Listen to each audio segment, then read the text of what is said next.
começar, vamos ter uma aula interessantíssima, que nós vamos aprender algumas coisas, como refletir, o que é um burro, amor, o que vai ser na realidade você poder pensar em se arrepender e não se arrepender, o que é um anjo, o que ele faz um anjo, e vamos aprender o que é jurar, para vocês saberem. Para isso, eu vou ter que usar e falar do Rabino, vou falar dos limites, vou falar também da bondade, e se der, eu falo para vocês da lama. Estamos no final de um grande teste. Abraham Avinu passou já 9 testes. Cada teste ele foi crescendo cada vez mais e ele vai chegar no último teste forte que ele tem. Ele, Abraham Avinu, é o campeão da bondade, reconhecido hoje em todo o mundo como aquele que defende a bondade e o bem para os outros. E ele também é o campeão daquele que se identifica a fazer o que Hashem manda. E aí nesse momento, ele, campeão da bondade, vai chegar a uma certa idade. Alguém sabe com que idade ele vai fazer a Akedat Yitzhak? O sacrifício, vou explicar, o sacrifício do seu filho. Ele vai ser chamado por Hashem, falando, você vai levar teu filho. Olha como é que acontece. Ele tem nesse momento, ele tem 137 anos. Como a gente sabe, ele fez Brit Milá com 99, com 100 anos nasceu Yitzhak, e Yitzhak tinha 37 anos quando ele vai ser levado para o sacrifício. 137 anos. E aí nesse momento, chega Deus e fala para ele assim, Abraham, ele falou, Hineni, estou aqui. Você vai levar o teu filho. Mas Abraham tinha 2 filhos. Tinha Yitzhak e Ismael. Você vai levar o teu filho primogênito. Mas os 2 são primogênitos, eram de 2 mulheres. Você vai levar o filho que você ama, mas os 2 eu amo. Finalmente ele fala, Yitzhak. Você vai pegar e vai levar Yitzhak. E você vai levar para o lugar que eu vou te mandar para sacrificá-lo. Uau!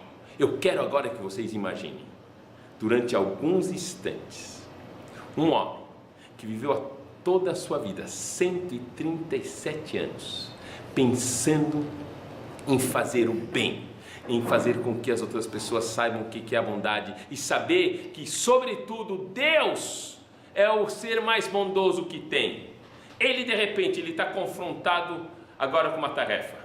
Se ele pegar e sacrificar o próprio filho, todos os que foram formados por ele vão falar, mas então ele era um impostor? Ele falou que era bondade e olha, ele vai matar o próprio filho. Fora isso, o próprio Deus dele, como que ele pode ter coragem de mandar fazer uma coisa tão cruel, que é sacrificar o próprio filho?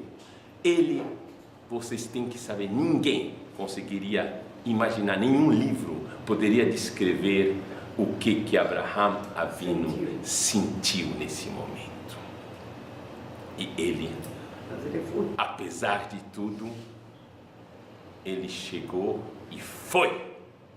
E ele foi com uma característica genial. É o que ele vai ensinar para a gente. Ele foi com uma característica que a gente tem que saber usar. Ele foi sem refletir.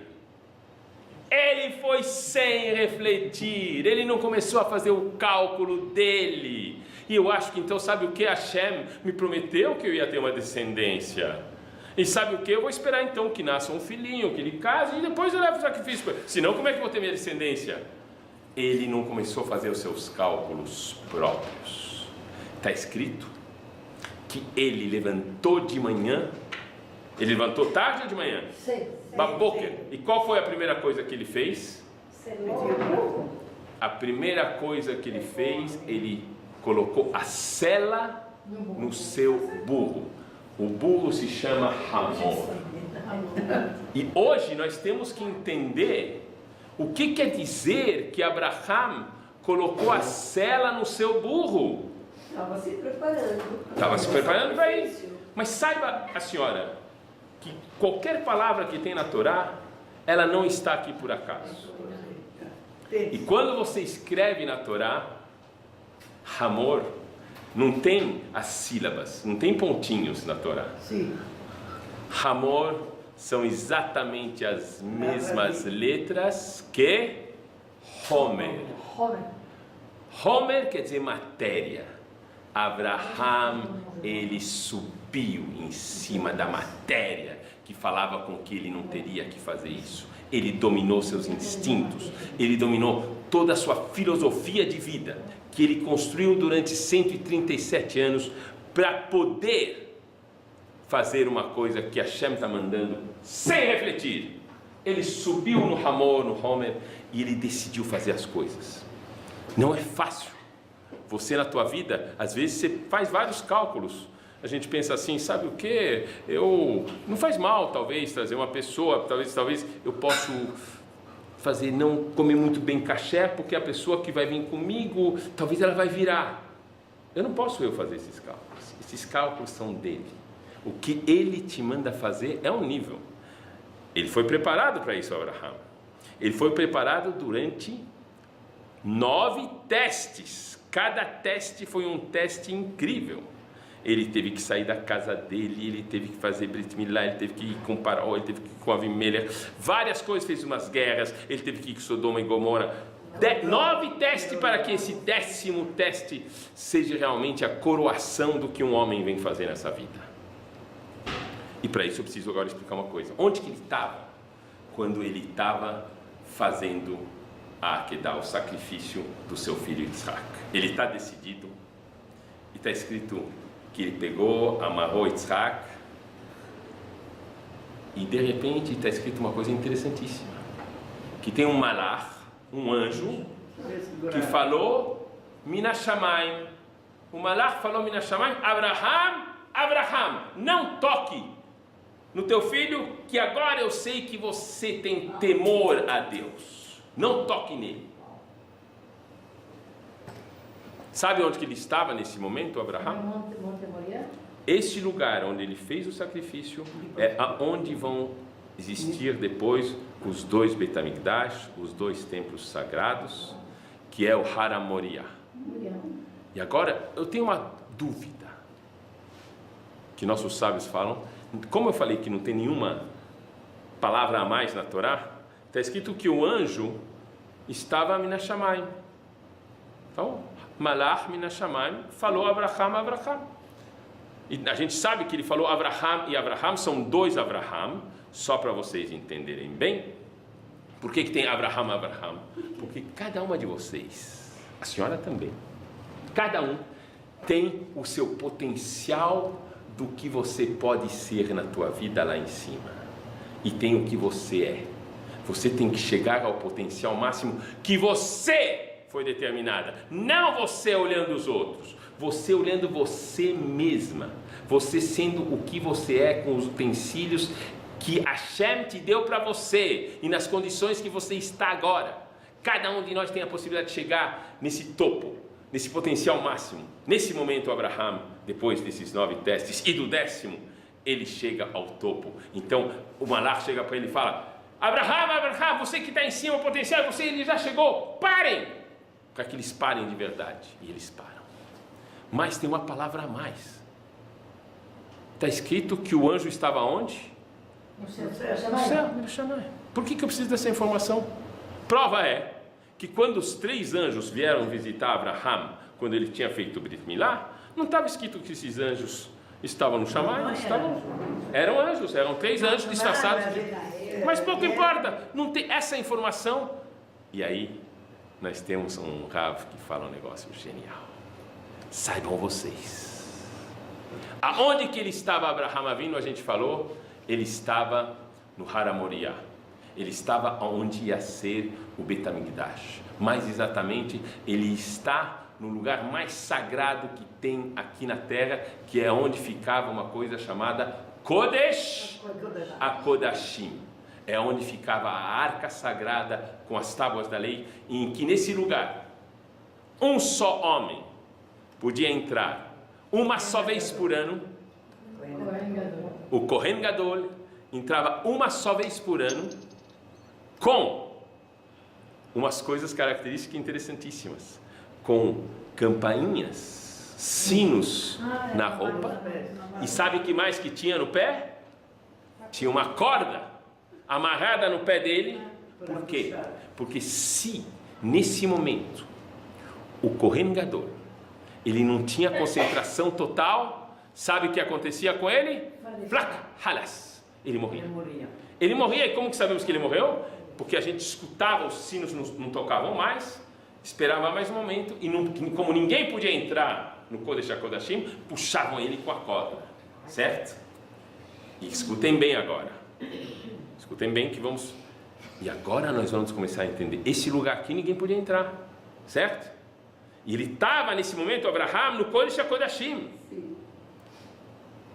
e agora nós entendemos, ninguém podia entrar, nem mesmo os anjos. Então agora a gente entende, o anjo, ele não podia estar lá, ele tinha que falar de Minas Shamayim, Abraham, Minas Shamayim, eu não posso entrar no local onde você está, é Kodesh HaKodashim. E se você não tiver concentração total, acontece uma coisa, aqui nós temos a informação que ele estava nesse lugar, só para vocês saberem uma coisa. Mas o Kodesh HaKodashim, né, naquele tempo... Esse lugar é Kodesh HaKodashim. Esse é o lugar. Esse é o lugar Kodesh HaKodashim, onde vai ser o fato. Saiba assim, ó, muito boa pergunta. Por que o anjo não pode entrar no Kodesh HaKodashim? Porque no Kodesh HaKodashim, isso mesmo, porque no Kodesh HaKodashim, só uma pessoa pode estar lá presente com a presença divina, mais ninguém. Ninguém. Saiba, senhora, que não tinha nenhuma mosca, nada. Não podia. Tinha lá Abraham nesse momento, e o fato que ele fez isso com Yitzhak, a partir daí, a partir deste momento, esse lugar passou a ser considerado Kodesh HaKodashim. E é nesse lugar, só para a senhora saber, que quando Yaakov vai chegar um dia, ele vai estar viajando, e ele vai dormir, e aí vão ter as pedras que vão estar na cabeça dele, ele vai estar também nesse lugar. Esse lugar vai ao longo do tempo ser o lugar que futuramente vai ser o Kodesh HaKodashim. Agora eu preciso só explicar uma coisa para vocês, em relação a isso que eu falei, que o Kohen Gadol entrava como? Com campainhas e uma corda, certo? E o que acontecia se não? Se morria, puxavam ele.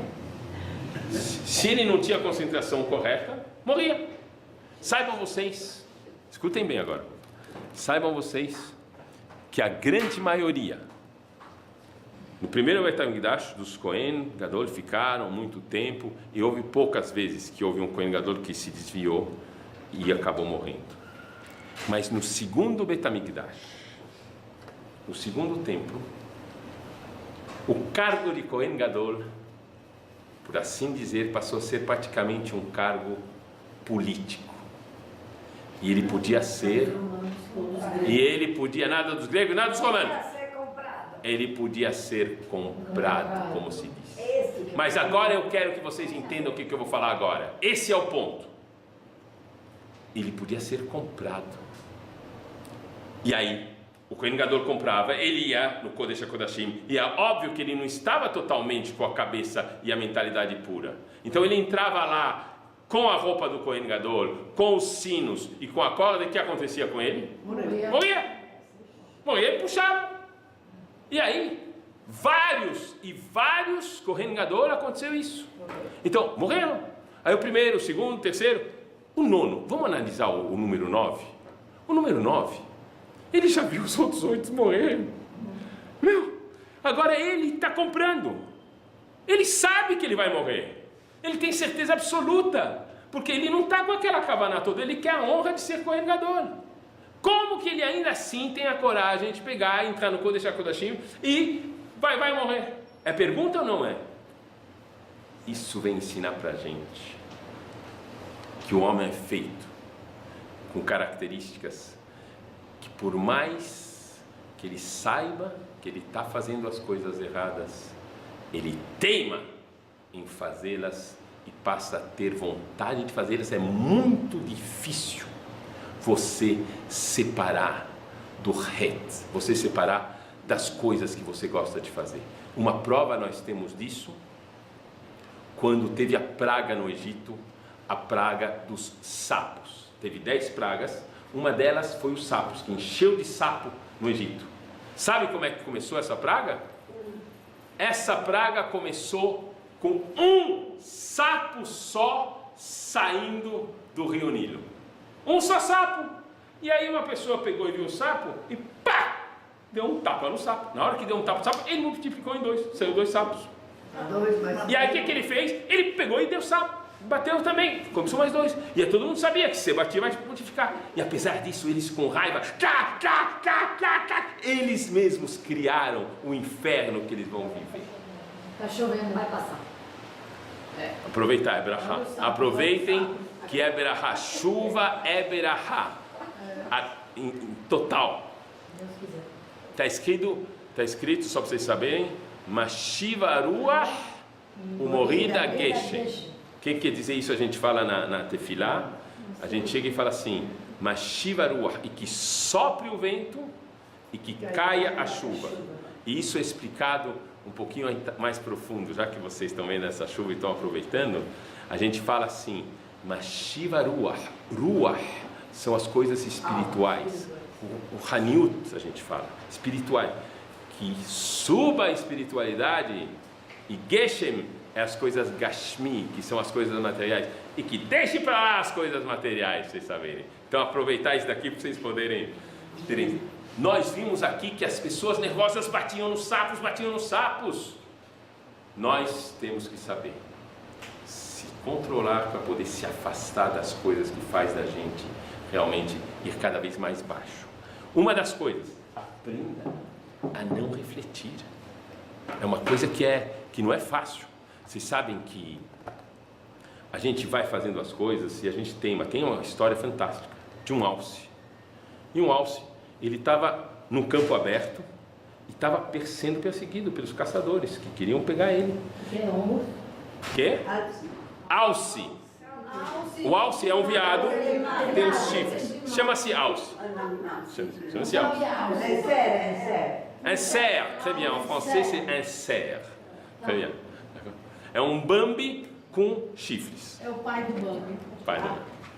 E ele estava em campo aberto e tinha os caçadores e ele tinha muitas poucas chances de ele sobreviver lá. Então ele vê um bosque e fala, então eu vou me esconder pelo bosque. E aí ele vai pelo bosque, mas como ele tem os chifres grandes, ele está lá, ele vai indo, mas de repente um dos chifres se enrosca num galho, e aí é difícil, os caçadores estão chegando, mas ele se solta e vai, pega em outro galho, e ele não consegue, até que chega, e ele encontra um alce muito mais experiente que ele. Fala, escuta, você tem que saber uma coisa, você, com esses chifres que você tem, você não vai poder fugir deles. Tua única chance de você fugir é se você cortar os teus chifres e fugir. Nós temos que cortar as nossas ideias que fazem com que a gente fique preso e a gente não consiga voar, que a gente fica preso com nossos cálculos, isso eu não posso, isso eu não quero. Vai em frente, seja grande, vocês têm o potencial para ser grande. E agora eu vou dar um passo à frente que é interessante sobre isso daqui para vocês verem.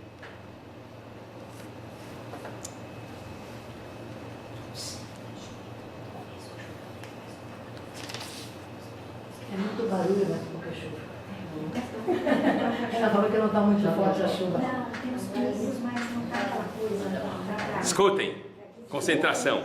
Abraham Avinu, ele pega e ele passa o teste, imediatamente falam que, olha, você, Abraham Avinu, pare, porque eu sei agora que você tem temor a Deus. Você tem uma coisa chamada Irat Shamayim. Então nós vimos que aqui depois do 10º teste, a coisa mais importante para Hashem é elogiar Abraham com o temor a Deus. Guardem essa informação para a gente poder agora entender se é isso realmente a coisa mais importante.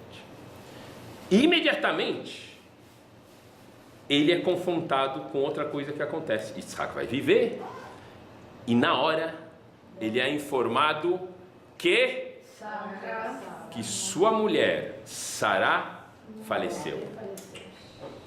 sua mulher faleceu. Então é uma coisa incrível. E eu vou explicar em que condições Sará faleceu. Sará faleceu, pode falar, Dona Rina. O que foi o Yetzirará? Ele foi, contou, mostrou para ela que o Satã, o Yetzirará, Yetzirará foi para Sará e falou: escuta, o que você está fazendo aqui? O teu filho está sendo sacrificado. E aí ele mostra no céu a figura de um caixão como se tivesse morrido Yitzhak. E nesse momento, Sará, conta assim o Midrash, ela vai falecer. Ela vai falecer. Agora, eu preciso entender com vocês qual foi o mecanismo, o que o Yetzirará, o que o Satã, ele quis com essa atitude. Por que será que ele usou essa estratégia? O Yetzirará é muito inteligente. Não é inteligente o Yetzirará? Muito mais do que a gente pensa. Por que ele usou essa estratégia? Pois saibam, vocês precisam entenderem isso daqui. Eu preciso contar para vocês a história do rabino e do empresário. O rabino, ele tem que visitar um empresário para coletar fundos, para estivar. E essa vez ele vai num empresário muito bom. Ele vai lá, passa pela primeira sala, segunda sala, espera um pouquinho com a secretária, mas rapidamente ele penetra na grande sala onde está o empresário. E ele está perto da janela e ele vê um empresário na etiqueta total. E ele está lá, vê também pela janela. E o empresário, nesse momento, ele, que era realmente um empresário de sucesso, olhando o rabino, ele fala: uau, o que eu fiz da minha vida?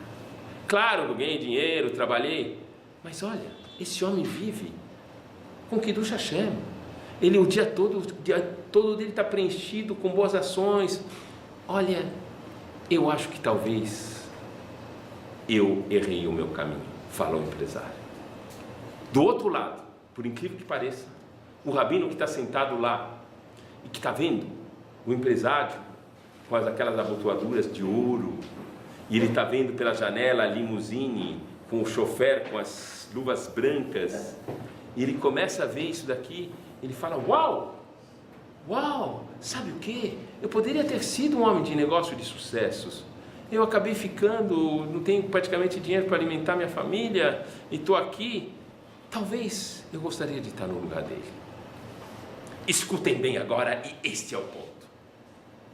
Quando esse rabino, neste momento, ele quer ficar no lugar do empresário, o empresário quer ficar no lugar do rabino, o empresário, nesse momento, vai ter toda a recompensa que teve na vida do rabino, porque ele, no fundo, ele mostra que ele gostaria de ser aquele que era espiritual. E, infelizmente, o rabino, que vai se arrepender, ele vai perder todos os méritos. E agora nós entendemos a estratégia do Satã com Abraham. Ele chegou e o Satã pensou assim: uau, ele passou o 10º teste, ele está no topo do topo. Mas, se ele souber que a mulher dele faleceu justamente por causa da Akedah e do sacrifício, talvez ele venha se arrepender de ter feito isso. E se ele se arrepender, tudo vai por água abaixo. Abraham, 9 testes, 10 testes, mais nada.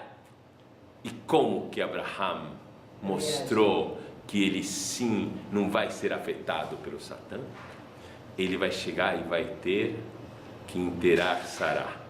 E quando ele vai ter que enterrar Sará, está escrito lá, Belifkotah, e ele chorou por Sará. E tem um detalhe, nessa palavra tem um Raf, que é um Raf pequeno. E Rashi lá explica, ele chorou, mas não chorou muito. Não chorou muito. Não chegou a se arrepender. Ele não se arrependeu de nada do que ele fez.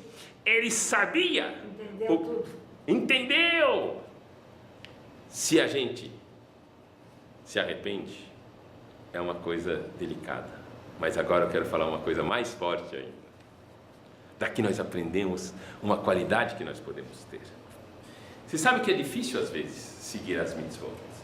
Então uma pessoa que, por exemplo, não come caché, Então, é difícil ela comer kasher. Você fala, come kasher, ela não come. Mas se um dia, ela, depois talvez de um dia de Yom Kippur, ela resolve, então, esse dia eu vou comer kasher. Ela come esse dia kasher inteiro. E depois ela deixa novamente de comer kasher. Então ela vai ter esse dia que é um dia de sucesso. Agora escutem bem, se você chegar para ela e falar assim, que tal você me venderia o mérito desse dia que você conseguiu ser grande e você comeu kasher? Você me venderia esse mérito? O que você acha? Não. Ninguém no mundo venderia quando ele conseguiu fazer uma coisa, porque ele conquistou uma coisa e ele não vai se arrepender nunca do que ele conquistou. Já que a gente não se arrepende do que conquistamos, por que não conquistar? Conquista! Conquista agora, conquista o outro, conquista outra coisa, é tão fácil. Você vai fazer, já que você aprendeu que se você fez, você não vende isso, vale ouro. Tem outras coisas que valem ouro também, valem ouro. Eu vou falar uma coisa para vocês. Não sei se minha mulher vai deixar, mas eu não era uma pessoa religiosa.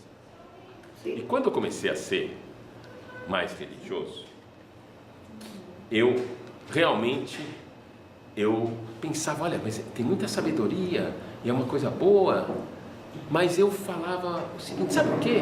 Eu vou seguir tudo, vou comer kasher, mas Shabbat. Qual o problema de você pegar um carro e ir no shopping no Shabbat, né? Isso daqui era o que eu achava.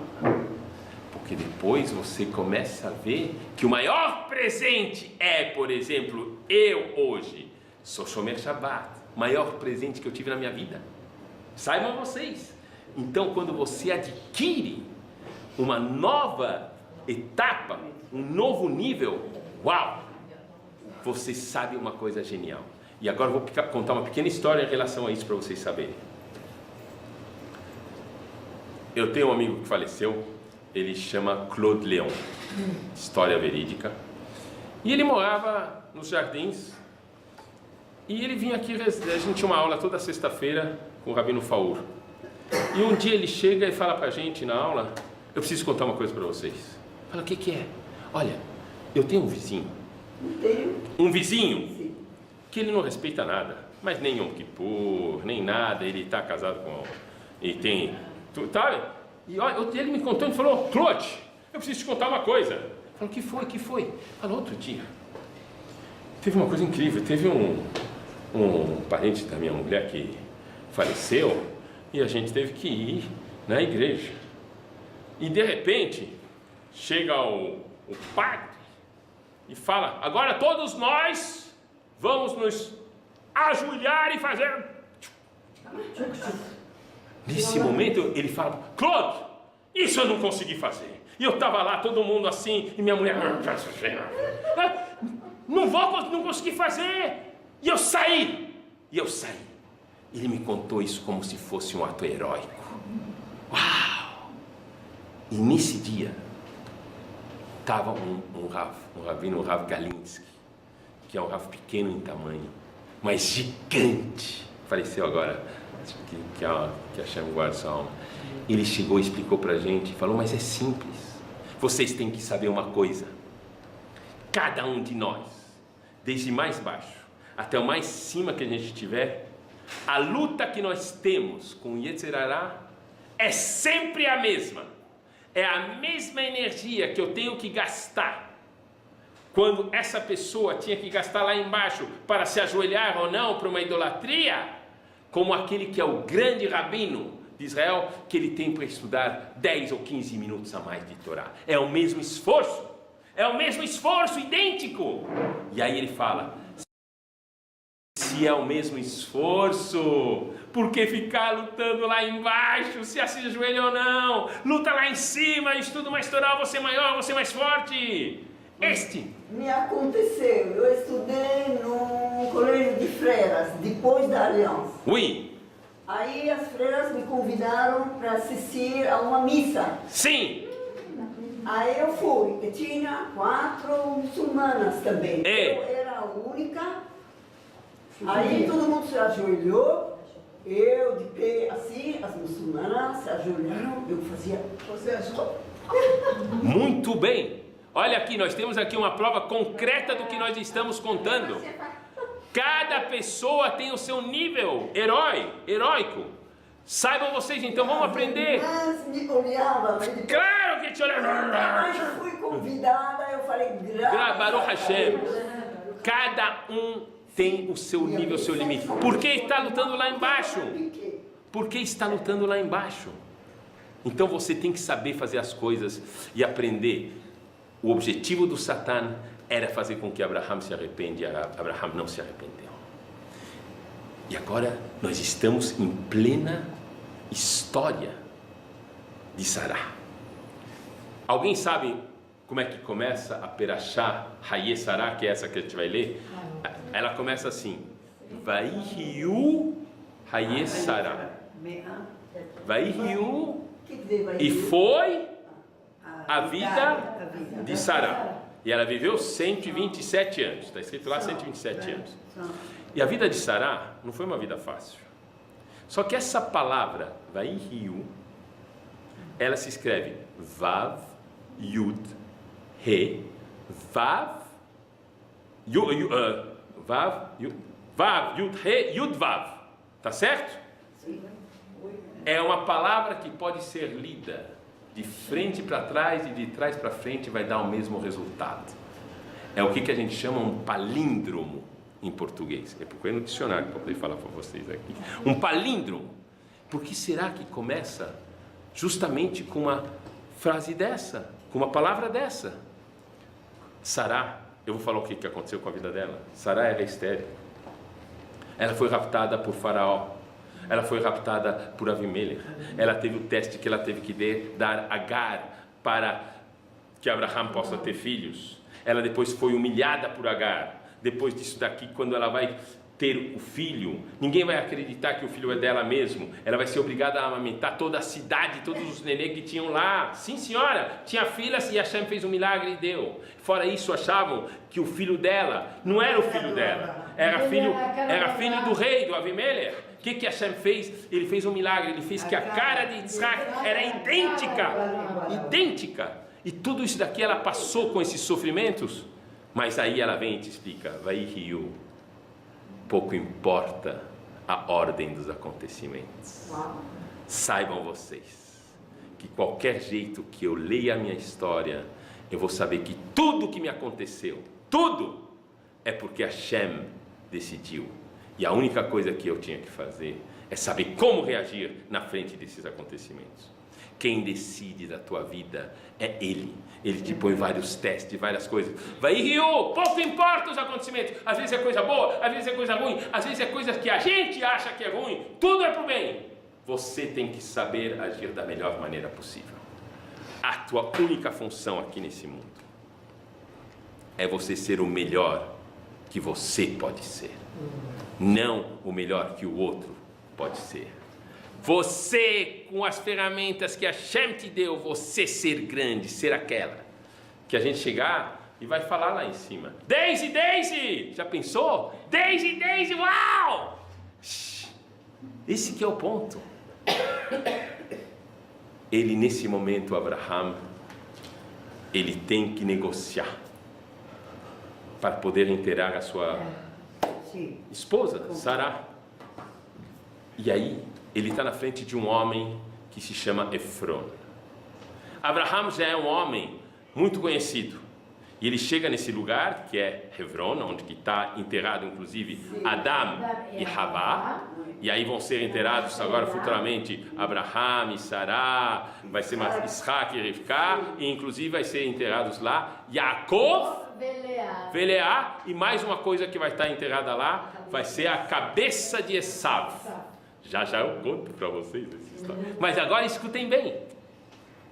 Ele está lá e ele tem que negociar. E você sabe que ele é um homem famoso. Por exemplo, agora se chegar aqui o Trump e chegar assim e falar assim: por favor, dona Rina, a senhora eu preciso da sua moto. A senhora tem uma pequena moto que eu vi a senhora andando. Olha, você quer me dar essa moto, tudo mais? É tua! Você vai cobrar dele? Você vai dar para ele. Eu dei a moto para o Trump. Ia sair no estado. Dona Rina, num ato de bondade fantástico, ela entrega a moto para Dr. Trump, Mr. Trump. Todo mundo gostaria de dar para Abraham as coisas, sim ou não? Claro. E aí, todo mundo está oferecendo e ele fala, olha, eu quero aquele terreno que está no canto, que é onde está a caverna. E aí, de quem que é? É de Efron. E Efron fala, pode pegar ela. E Abraham não é bobo. Ele pega e ele insiste. Não, eu quero, me fala quanto custa. E a resposta de Efron, e é esse o ponto que eu quero que vocês saibam.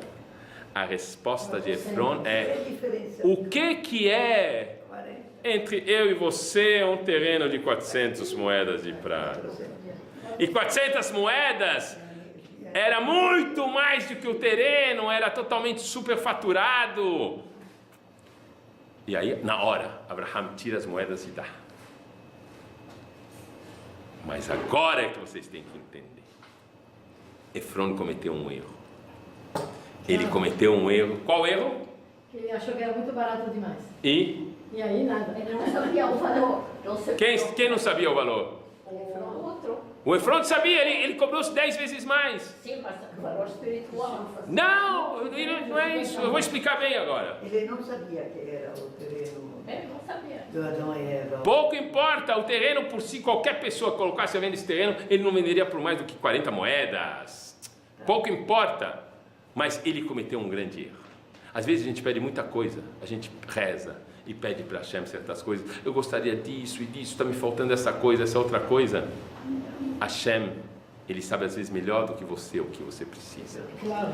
Eu vou lembrar para vocês e vocês vão entender porque eu estou falando isso. Na semana passada, nós explicamos que teve um rei, Avimelech. E ele falou, Abraham, o que você fez comigo falando que ela era tua irmã? E eu podia ter cometido um erro muito grave. E aí, rapidamente ele vai perceber que fez um erro com a mulher, ele vai liberar Sará e vai dar um presente, vários presentes para Abraham e vai dar um presente para Sará. 1000 moedas de prata. E Abraham tinha decidido que ele ia gastar essas moedas para comprar o terreno para Sará independente. Que ele já tinha decidido 1000. Quando Efron colocou o limite 400, 400.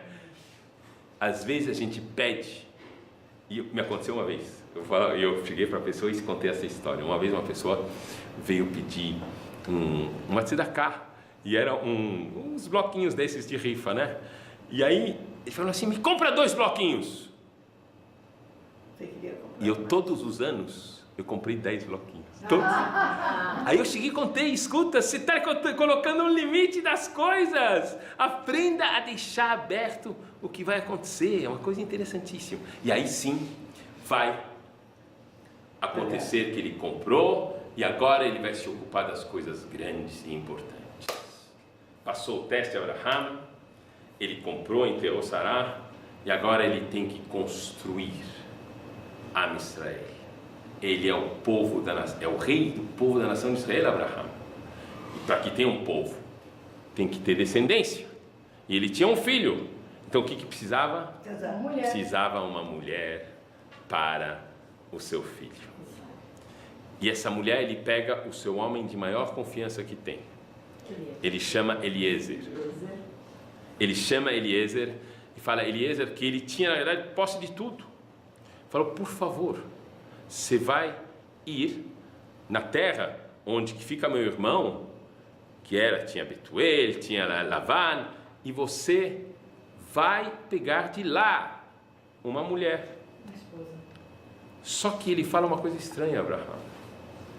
É o homem mais de confiança que Abraham tinha. Tudo estava na mão dele. O que ele vai pedir?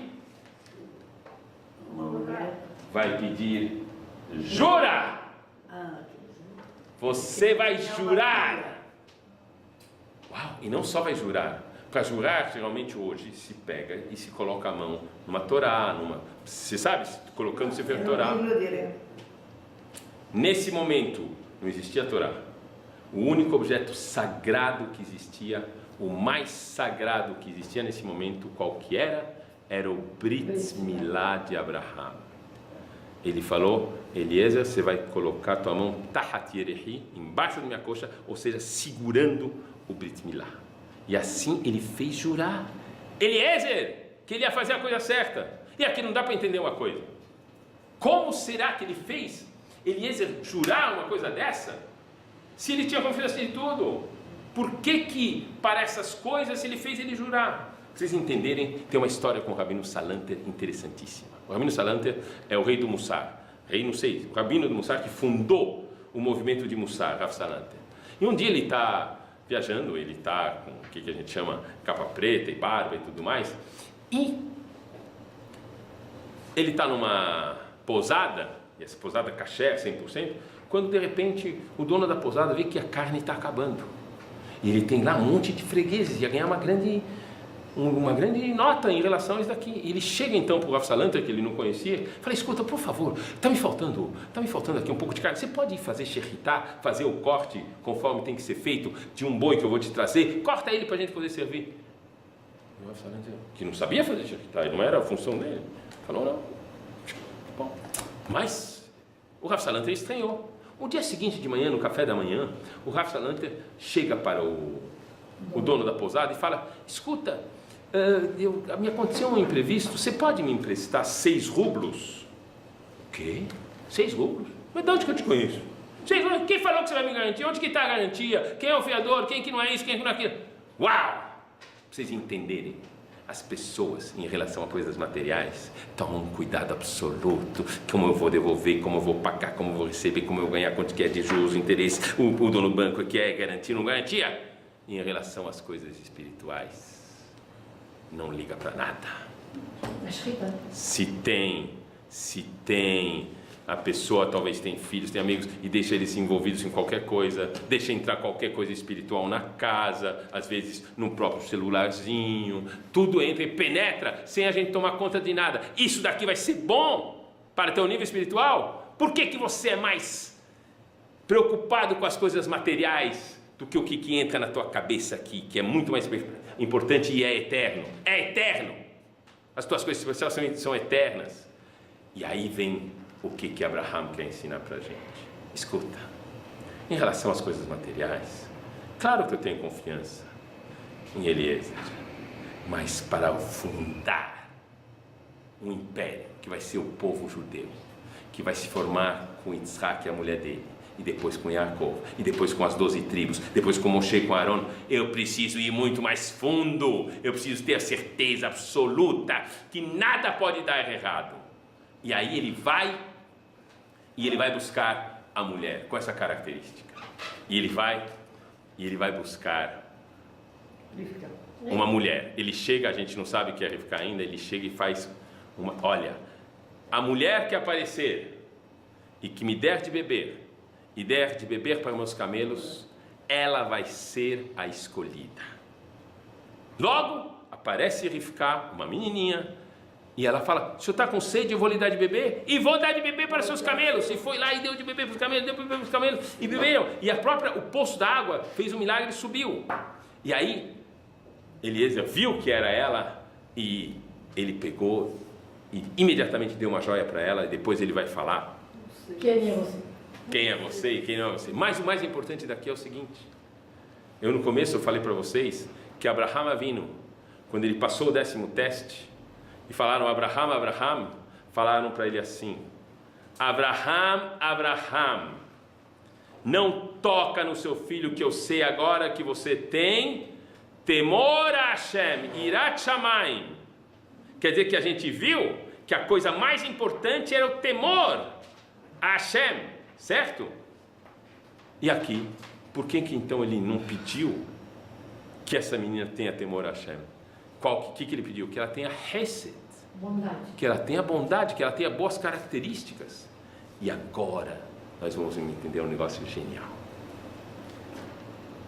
Muito mais importante do que uma pessoa que vai estar com temor a Deus, e que vai estar estudando horas por dia, e que vai fazer essas coisas da maneira correta, é você ter as características necessárias para que você seja uma pessoa boa e capaz de mudar. Não adianta nada uma pessoa com temor a Hashem e que venha a ficar nervoso, ou que venha a estar irritado, ou que fale qualquer coisa que não vale nada. Agora sim, o importante é o Hesed. Eu tenho uma prova para vocês genial. Vocês sabem qual que é o maior inimigo do povo de Israel? O maior inimigo do povo de Israel, que se eu ver ele hoje, eu sou obrigado a matar. Quem é? Não. Amalek. Amalek é um povo que atacou a Israel quando ele saiu do Egito e esfriou a Israel. E está escrito que esse povo você tem que matar. Tá certo? Eliminar. Por exemplo, um dos descendentes era Haman. Haman, que ele pegou e, só para vocês saberem, o povo de Amalek, ele conseguiu subsistir, o rei Shaul ia acabar com o povo de Amalek, ia acabar com ele, e até tinha um rei que chamava Rei Agag, e ele só precisava matar, ia acabar toda a tribo de Amalek. E ele deixou Agag viver, e nesse dia ele teve relação com uma mulher, e vai renascer o povo de Amalek, que vai existir até hoje, e estão nos perseguindo. Agora, Amalek, os Amalekitas, par exemple, les nazis, certainement ils étaient des descendants de cette tribu. D'accord? Je parlais en français comme ça personne ne comprend quand je parle en français là. Escutem bem. Apesar disso, Amalek é nosso maior inimigo. E se ele vier a se converter, ele é aceito ou não é aceito? Não. Quais as outras opiniões? Não. Ele é aceito. Ele é aceito. Um amalequita que vem e que fala, eu me arrependi e eu quero pedir perdão. Sim, ele é aceito. Agora nós temos um outro povo, que inclusive é parente, é primo de Israel, que são os descendentes de Lot. Lot, quando vai acontecer que vai ser destruída Sodoma e Gomorra, ele vai se salvar com as duas filhas. E as duas filhas vão ter uma relação com o próprio pai. E vai nascer um que vai se chamar Amon e outro vai se chamar Moab. Tá certo? E esses dois povos, se eles vierem agora para se converter, podem se converter ou não podem se converter? Você falou que sim. Sim, não.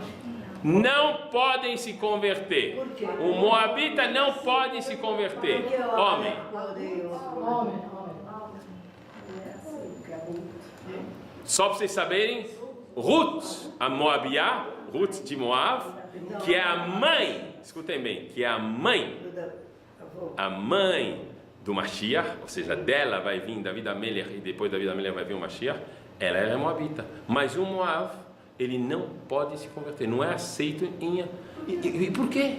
Se Amalek eu aceitei ele, por que não aceito Moab? Sabem por que Moab não é aceito? Porque quando a Israel saiu do Egito, eles chegaram para Moab e falaram, escuta, deixa passar, não vou fazer nada com vocês, eu só quero, não vou usar nada das tuas coisas, nem pão nem água, só faz um hesed comigo. E Moab negou o hesed. Hesed é mais grave você não ter hesed do que ser um próprio amalequita. Esta é a prova que você tem que saber como que tem que ser hesed. Você, cada uma de vocês, tem que pegar, sair des sentiers battus que vous avez vécu jusqu'à présent e passar a ser uma coisa diferente.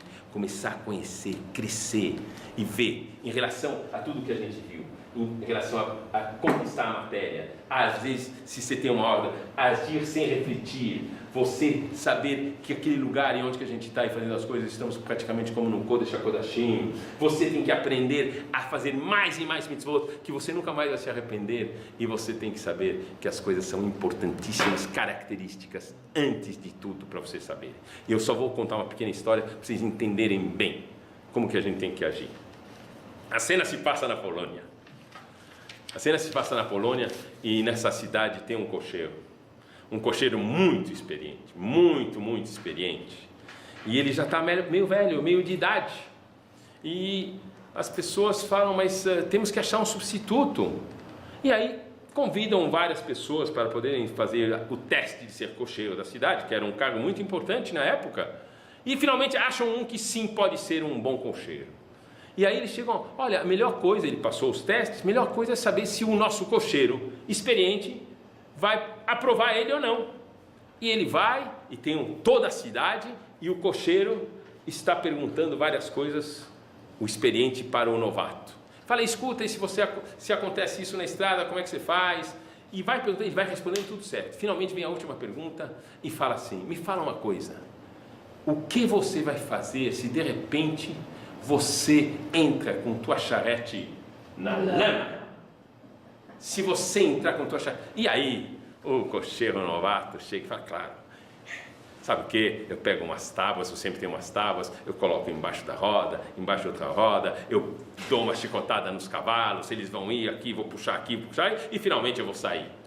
E aí, todo mundo quer saber a resposta. Foi aprovado ou não foi aprovado? Perguntam para o cocheiro experiente. E o cocheiro experiente fala, reprovado. Como reprovado? Ele te falou tudo. Como é que você pode reprovar ele? E aí ele fala, um bom cocheiro não entra na lama. Saibam vocês que muitas vezes na nossa vida a gente vai entrando na lama e quando a gente entra na lama é difícil sair. Vale a pena estar isento de lama. Foi muito bom ter falado com vocês.